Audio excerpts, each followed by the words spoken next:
है। गयाजी जिले में इस योजना के तहत अधिकतम लोगों को लाभ दिया गया है। गयाजी जिले के सीएमओ डॉक्टर राजाराम प्रसाद ने डीडी न्यूज के साथ विशेष बातचीत में बताया कि अब तक जिले में कुल 13,62,000 से अधिक लोगों के आयुष्मान कार्ड बनाए गए हैं।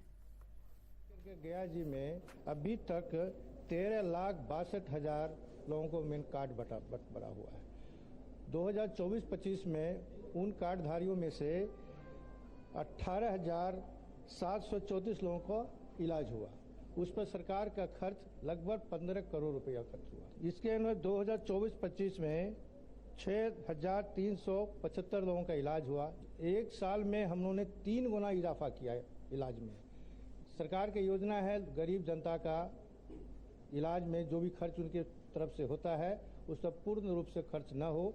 और 2018 से लेकर के अभी तक अभी तक 38,424 लोगों का इलाज किया गया है, जिस पर सरकार ने खर्च किया है 28 करोड़ 62 लाख रुपया। यानी 38,000 लोगों का जो पॉकेट से खर्च होने वाला था उस पर सारे सरकार ने खर्च अपने तरफ से किया।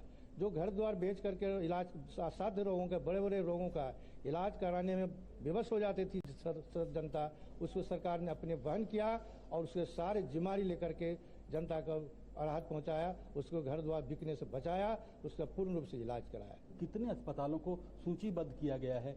जी, हमारे जिला में 43 इम्पेलिमेंट हॉस्पिटल है, जिसमें हमारा प्राइवेट संस्थान 16 है और सरकारी हमारे 27 है। और उसके साथ साथ 70 वर्ष से ऊपर वाले का जिसके व्यय वंदना कार्ड बोला जाता है 951 लोगों का इलाज किया गया है। ये सरकार का बहुत ही महत्वाकांक्षी योजना है, सरकार का बहुत ही प्राइम योजना है। माननीय प्रधानमंत्री और मुख्यमंत्री और बिहार के स्वास्थ्य मंत्री का महत्वाकांक्षी योजना है, जिससे गरीब जनता को। समाचारों का सिलसिला जारी रहेगा, लेकिन एक छोटे से अंतराल के बाद। कम समय में ज्यादा मुनाफा, बस एक क्लिक में। कमाल है। अनजान लिंक्स पर क्लिक मत कीजिए। आरबीआई कहता है जानकार बनिए, सतर्क रहिए। समाचारों में एक बार फिर से आपका स्वागत है। पथ निर्माण मंत्री नितिन नवीन ने आज पटना के मीठापुर से महुली तक बन रही एलिवेटेड रोड का निरीक्षण किया। निरीक्षण के दौरान उन्होंने बताया कि 11 किलोमीटर लंबे पुल में से 9 किलोमीटर तक का निर्माण कार्य पूरा हो चुका है। श्री नवीन ने अधिकारियों को इस योजना को जल्द से जल्द पूरा करने का निर्देश दिया।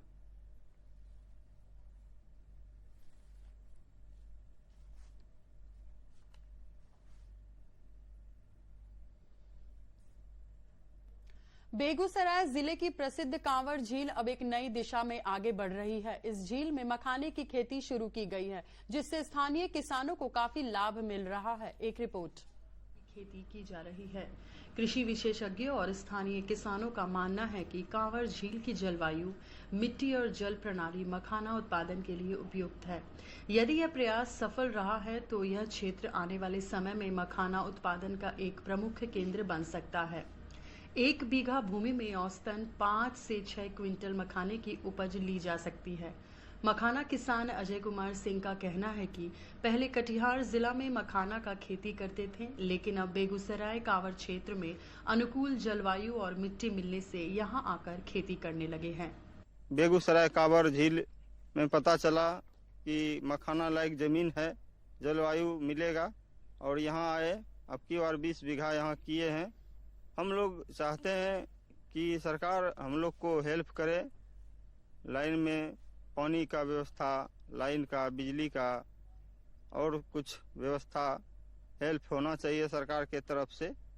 वहीं स्थानीय ग्रामीण निरंजन कुमार का कहना है कि कांवड़ क्षेत्र की मखाना खेती पूरे देश पर प्रभाव डालेगी। केंद्र सरकार भी लगातार मखाना खेती को प्रोत्साहित कर रही है। कांवड़ क्षेत्र में जो मखाना का खेती शुरू हुआ है, यह एक अद्भुत सरकार की पहल है। जो खेत हम लोग टाइम पर बागू नहीं कर पाते थे, और मखाना का यह 6 महीना का एक ऐसा सीजन है जिस समय में हमारा कोई खेती नहीं होता है। हम मखाना का खेती करके एक अच्छी इनकम बना सकते हैं। हम लोगों का माने बहुत गरीबी हद तक दूर हो सकता है एक मखाना की खेती से। मिथिला मखाना को 2022 में GI टैग भी दिया गया है। वित्त मंत्री निर्मला सीतारमण ने 2025 के बजट में बिहार में एक समर्पित मखाना बोर्ड की स्थापना की घोषणा की है, जिसका उद्देश्य मखाना के उत्पादन मूल्य संवर्धन को बढ़ावा देना है। बेगूसराय से प्रेम कुमार की रिपोर्ट, दूरदर्शन समाचार, पटना। समाचारों का सिलसिला जारी रहेगा एक छोटे से अंतराल के बाद।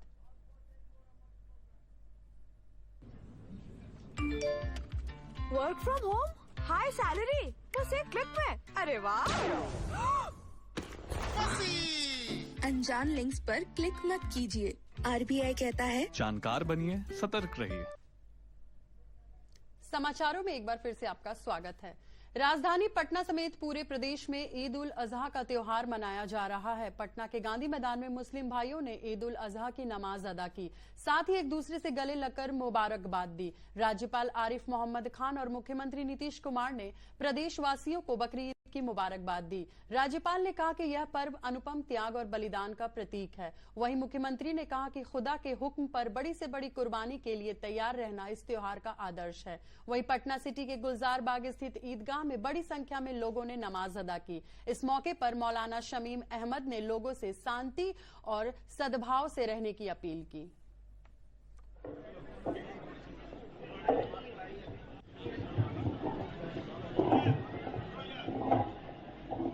अब्बा हजरत इब्राहिम अला नबी अलैहिस्सलाम की सुन्नत है, और ये हमारे नबी ने फरमाया, अल्लाह के नबी से, कि जो है ये जो कुर्बानी ये क्या चीज़ है। तो कहा कि ये तुम्हारे अब्बा हजरत इब्राहिम अलैहिस्सलाम की सुन्नत है, जो इस्माइल अलैहिस्सलाम को जो है अल्लाह की राह में कुर्बान किया।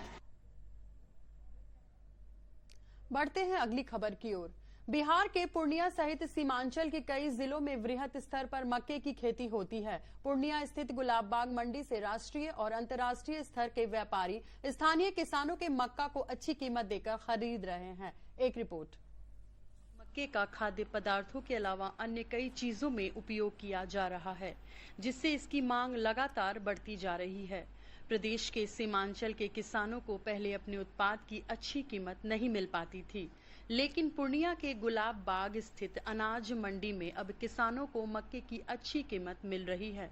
स्थानीय किसानों ने बताया कि यहां देश भर के अलावा अन्य पड़ोसी देशों से भी व्यापारी आते हैं और अच्छी कीमत पर हमारी फसल खरीदते हैं। फायदा यही है, लोकल में बिक जाता है, हम लोगों की तरह कोई परेशानी नहीं है, भाड़ा वगैरह का कम ज्यादा नहीं लगता है। मंडी के व्यापारियों ने बताया कि पूर्णिया जिले में 4-5 जगहों पर रेलवे का रेक पॉइंट है, जहां से अनाजों को दूसरे राज्यों में भेजा जाता है, जिससे स्थानीय किसानों और व्यापारियों को काफी सहूलियत मिली है। कारोबारी हैं। गुलाबबाग मंडी में बहुत लार्ज स्केल में मकई का व्यापार हो रहा है। यहाँ मंडी में व्यापार होने के कारण यहाँ किसान भी बहुत बड़े पैमाने पर लाभान्वित हैं। यहाँ छोटे स्तर पर ही नहीं, बड़े पैमाने पर यहाँ व्यापार होता है। नेपाल, भूटान, बांग्लादेश भी जाता है, हरियाणा, पंजाब, राजस्थान, यूपी। तकरीबन यहाँ हज़ारों गाड़ियाँ पर डे यहाँ से बाहर के लिए रवाना होती हैं, और भारत सरकार और बिहार सरकार की अच्छी नीति के कारण व्यापार करने में कोई असुविधा नहीं है। हर दिन गुलाब बाग मंडी से 500 से 1000 ट्रक अन्य जगहों के लिए यहां के मक्का सहित अन्य फसल उत्पादों को लेकर जाते हैं। अनाज व्यापारियों ने बताया कि बड़ी बड़ी कंपनियों के प्रतिनिधि भी यहां से मक्का खरीदकर उसके प्रसंस्करण के लिए लेकर जाते हैं। दूर दूर के व्यापारी लोग यहाँ सब आते हैं, माल अपना बेचते हैं, खरीदारी करते हैं, बिक्री करते हैं, और लोग सब अपना जिसको जहाँ का पड़ता लगा अपना लेके जाता है। सब बाहर भी लेके जाते हैं, बाहर के बहुत व्यापारी आते हैं। स्थानीय स्तर पर बाजार की उपलब्धता और सरकार की सफल कृषि नीति से किसानों को अपनी उपज की दोगुनी कीमत मिल रही है, जिससे किसान आत्मनिर्भर बन रहे हैं। मेहनतकश किसान अपनी फसल की अच्छी कीमत मिलने से काफी खुश हैं। पूर्णिया से स्मित कुमार के साथ दूरदर्शन समाचार, पटना। और अब अंत में देखिए मुख्य समाचार एक बार फिर से। आपदारोही अवसंरचना पर आयोजित अंतर्राष्ट्रीय सम्मेलन को प्रधानमंत्री नरेंद्र मोदी ने किया संबोधित। कहा, आपदा चेतावनी प्रणाली और मजबूत समन्वय है महत्वपूर्ण। गृह मंत्री अमित शाह ने नक्सलवाद अभियानों से जुड़े अधिकारियों से की मुलाकात। कहा, केंद्र सरकार नक्सल मुक्त भारत बनाने के लिए संकल्पित।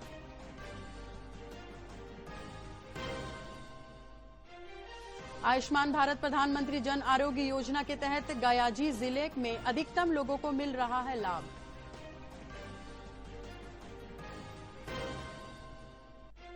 और राजधानी पटना समेत पूरे प्रदेश में ईद उल अजहा का त्योहार हर्षोल्लास के साथ मनाया जा रहा है।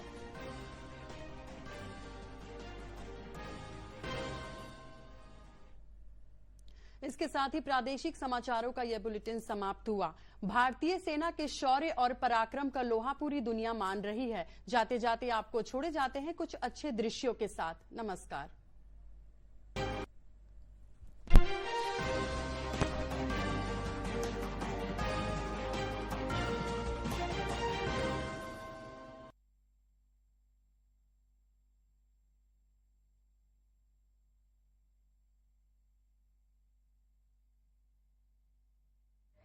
सिंदूर का हिसाब है चुकाया, आतंकवाद को सबक है सिखाया। दुनिया ने देखा भारतीय सेना का दम, सेना के पराक्रम और शौर्य को सलाम। हर नई चुनौती से बढ़ता रहा हौसला, राष्ट्र की रक्षा में हर वीर था अडिग खड़ा। साहस को मिला जनता का समर्थन अनूठा, हर हाथ में लहराया हम सबका प्यारा तिरंगा।